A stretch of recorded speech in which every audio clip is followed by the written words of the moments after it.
j'espère que tu vas bien. On se retrouve aujourd'hui pour une nouvelle vidéo.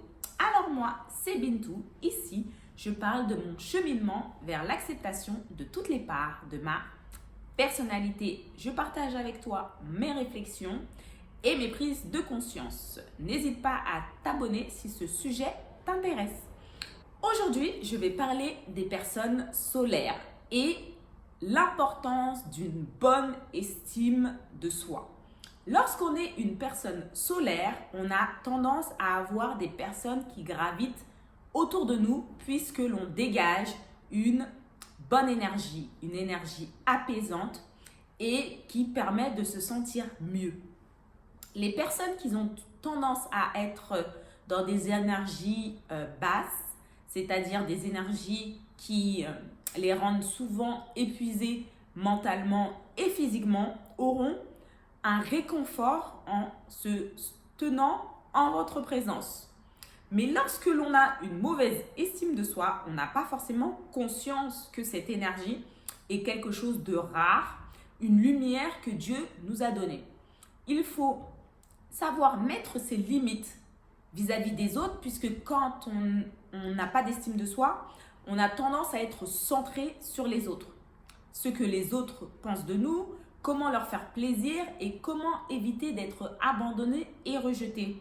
C'est là que le piège se crée, puisque certaines personnes qui ont conscience de votre lumière vont vouloir vous manipuler ou tirer profit de la situation. Ils vont vous côtoyer puisqu'ils savent que quand ils sont en votre présence, ils peuvent puiser dans votre énergie.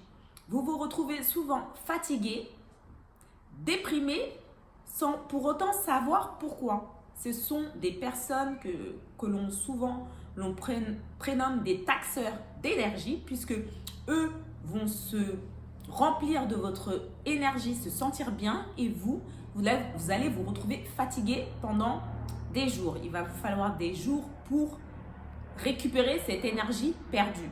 Et quand on n'en a pas conscience, c'est là que le bas blesse, puisque ça va devenir une drogue pour l'autre. L'autre va se sentir mal et va vouloir constamment venir pomper votre énergie. Et quand vous ne savez pas et que vous n'avez pas d'estime pour vous, eh bien, la problématique se crée.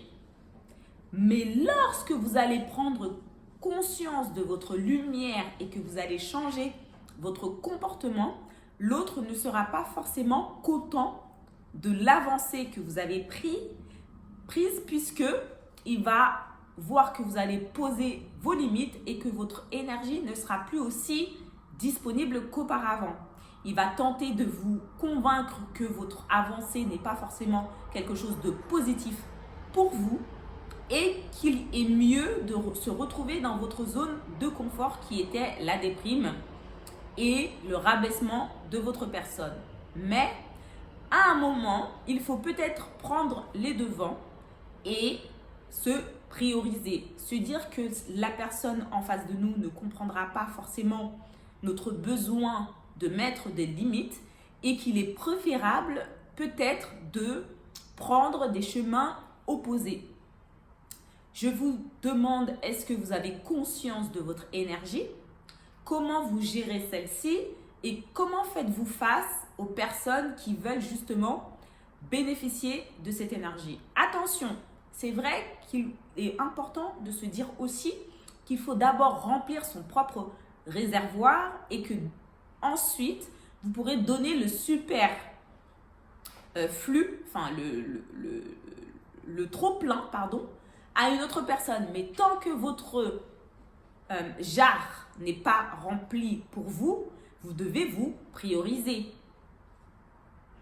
Donc, j'ai hâte d'avoir votre avis en commentaire. Et c'était Bintou. À bientôt pour la prochaine vidéo. Bye!